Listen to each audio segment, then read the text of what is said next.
Assalamu alaikum warahmatullahi wabarakatuh. I hope that you all are good and you are in the good state of iman and taqwa.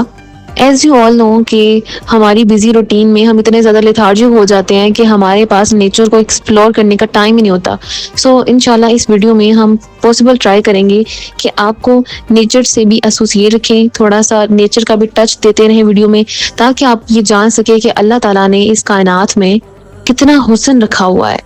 میں امید کرتی ہوں کہ آپ کے mobile کا چارج بھی ہوگا, وائی فائی بھی ہوگا اور آپ کا دل بھی خوش باش ہوگا.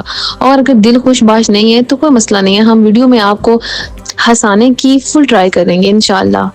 آج ہم آپ کو لے کر چلنے والے ہیں وہاں جہاں نیٹ نہیں ہوتا لیکن دل کو سکون ضرور ہوتا ہے. آپ میں سے یہ کچھ لوگ جو ہیں وہ یہ بات سن کر حیران و پریشان ہو گئے ہوں گے کہ نیٹ نہیں آتا, ارے کیسے؟ کیونکہ ہم لوگ تو نیٹ کے بغیر ایک لمحہ بھی نہیں گزار سکتے. ظاہر سی بات ہے نیٹ ہوگا تو آپ تک یہ ویڈیو پہنچے گی نا, رائٹ؟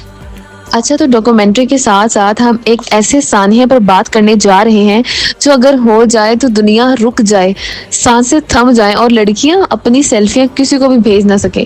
جی ہاں, میں بات کر رہی ہوں نیٹ نہ ہونے کی. اگر نیٹ نہ ہوتا تو بچے گلی میں جا کے کھیلتے کودتے, یہ جو سارا دن جو ہے پب جی کھیل رہے ہوتے ہیں یہ باہر کھیلتے. اور اگر نیٹ نہ ہوتا تو ہماری مائیں سکون سے سو جاتی. یہ جو رات ہمیں تانے مل رہے ہوتے ہیں نا کہ موبائل بند کر دو موبائل بند کر دو, یہ تانے بھی نہ ملتے ہمیں. اور اگر نیٹ نہ ہوتا تو لڑکیاں آئینے کے سامنے کھڑے ہو کر سارا ٹائم میک اپ کرتی رہتی, پھر کہتی کہ اب کس کو دکھاؤں, انسٹاگرام تو ہے ہی نہیں. لڑکیوں کی بات تو کر لی, اب لڑکوں پر بھی آنا چاہیے نا. اور لڑکے جو ہے وہ ہر 5 منٹ بعد موبائل کو آن اور آف کرتے کہ شاید نیٹ خود ہی شرمندہ ہو کر واپس آ جائے. اگر نیٹ نہ ہوتا تو گوگل پر چیک کر لو کی جگہ دادا ابو کی کتابیں نکل آتی اور یوٹیوب کی جگہ امی کی کہانیاں سننی پڑتی. اور سنو, اگر نیٹ نہ ہوتا تو رشتہ دار جب اچانک گھر آ جاتے تو ہم ان سے بات کرنے پر مجبور ہو جاتے. سوچیں کتنی خطرناک بات ہے نا, اللہ اکبر. اگر نیٹ نہ ہوتا تو ہمیں اپنی یادداشت استعمال کرنی پڑتی, جیسے کسی کا نمبر یاد رکھنا ہو. اور تو اور لاسٹ سین نیٹ نہ ہوتا تو ہمیں کیسے پتا چلتا کہ کس نے ہمیں اگنور کیا ہے. اب تو ایسا ہوتا ہے نا کہ اگر کسی نے ہمارا میسج سین کر لیا, ٹھیک ہے, اور ہمیں فوراً پتہ چل جاتا ہے کہ اس نے سین تو کر لیا ہے لیکن رپلائی نہیں کیا, یعنی ہمیں اگنور کیا ہے. لیکن اگر نیٹ نہ ہوتا تو ہم اپنی زندگی میں شاید واقعی زندگی کو جینے لگتے.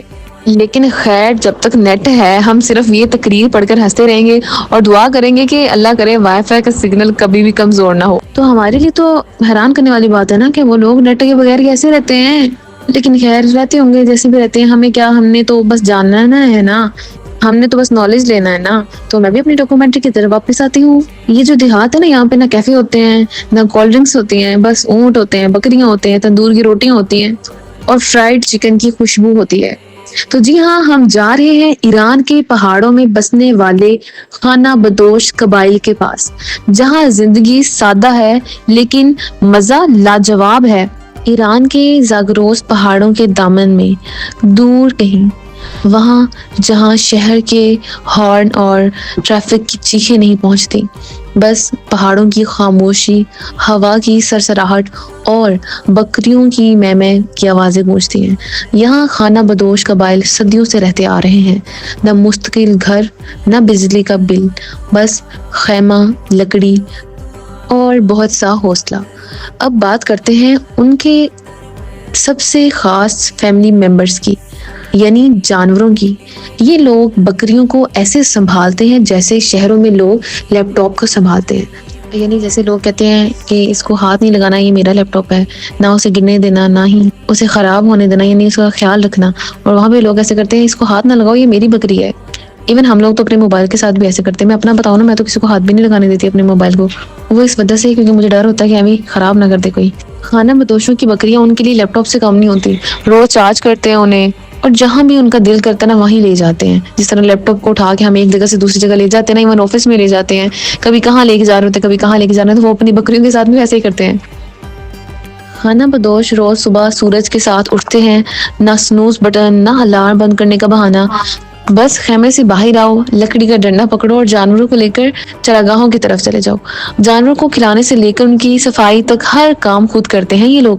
یہاں تک کہ جب بکری بیمار ہو جائے تو پورا قبیلہ پوچھتا ہے کیا کھا لیا بیچاری نے, کہیں شہر کا بندہ تو نہیں مل گیا تھا. اب بات آتی ہے اس لمحے کی جس کا سب کو انتظار ہوتا ہے, کھانے کی. دوپہر کو واپس آ کر جب سب خیمے میں جمع ہوتے ہیں تو شروع ہوتا ہے کھانا. کھانا بدوشی ورژن آف چکن فرائی. سب سے پہلے ایک مقامی مرغی پکڑی جاتی ہے جو شاید خود بھی یہی سوچتی ہے کہ اب میری کہانی ڈاکومنٹری میں آئے گی. مرغی کے ٹکڑے ہوتے ہیں, نمک, مرچ, ہلدی اور تھوڑی سی مقامی پہاڑی خوشبو شامل کی جاتی ہے. کڑاہی لکڑی کی آگ پر رکھی جاتی ہے اور تیل میں چکن ڈال دیا جاتا ہے. چوٹ چوٹ چوٹ کی آواز سن کر بکریاں بھی قریب آ جاتی ہیں, شاید انہیں بھی چکن پسند ہے. دوسری طرف چاول ایک دیچکی میں ابل رہے ہوتے ہیں, نہ کوئی برانڈ نہ کوئی پیکیجنگ, بس سادہ پہاڑی چاول جو محبت اور دیانتداری کے پانی میں پکے ہوتے ہیں. جب چکن اور چاول تیار ہوتے ہیں تو سب مل کر زمین پر بیٹھ کر کھاتے ہیں. نہ فوڈ ڈیلیوری, نہ ٹیشو پیپر, بس ہاتھ, دل اور ہنسی. یہ لوگ ہمیں سکھاتے ہیں کہ خوشی برانڈز میں نہیں ہے, سادگی میں ہے. یہاں نہ وائی فائی, نہ انسٹاگرام, نہ فیس بک, نہ ٹک ٹاک, پھر بھی لوگ ہنس رہے ہیں. جیتے ہیں یہاں پہ بھی لوگ اور شکر ادا کرتے ہیں. یہ کھانا بدوش ہمیں یہ یاد دلاتے ہیں کہ اصل عیش وہ ہوتا ہے جس میں شور نہیں لیکن سکون ہوتا ہے. تو جب اگلی بار آپ کا موبائل ہینگ ہو جائے یا وائی فائی بند ہو جائے تو غصہ نہ کریں, بس یاد کریں کہ ایران کے پہاڑوں میں ایسے لوگ بھی ہیں جو دنیا سے کٹے ہوئے ہیں لیکن دل سے جڑے ہیں. اور اگر آپ کو یہ ڈاکومنٹری پسند آئی ہو تو لائک, سبسکرائب اور شیئر کرنا مت بھولیے گا, ورنہ اگلی بار ہم چکن کے بجائے خشک روٹی کی ڈاکومنٹری بنائیں گے. ملتے ہیں اگلی ویڈیو میں, تب تک کے لیے اللہ حافظ.